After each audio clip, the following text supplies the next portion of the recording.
Fikri duyan bir bakanda gözlerime, kete özüm hayran halyan yürekten aydan sözlerime.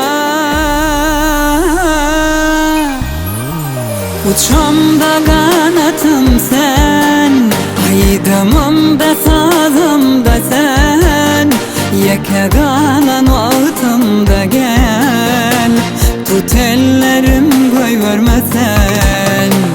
Uçamda kanatım sen, aydamımda sazımda sen, yeke kalan vaktımda gel, tut ellerim koy vermesen.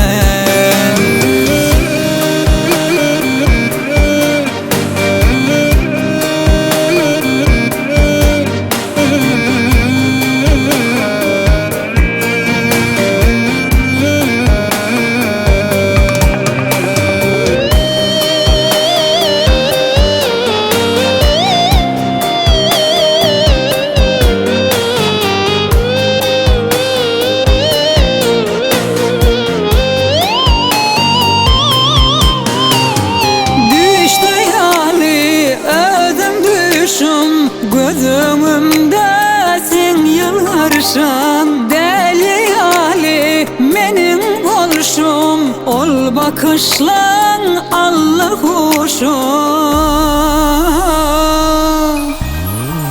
Uçamda kanatım sen, aydamımda sazımda sen, yeke kalan vaktımda gel, tut ellerim koy vermesen.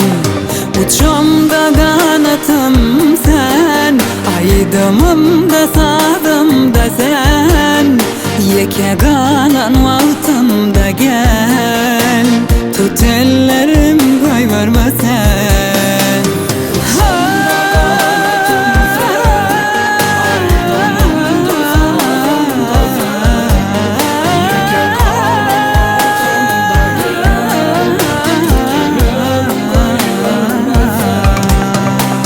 Uçamda kanatım sen, aydamımda sazımda sen, yeke kalan vaktımda gel, tut ellerim koy vermesen.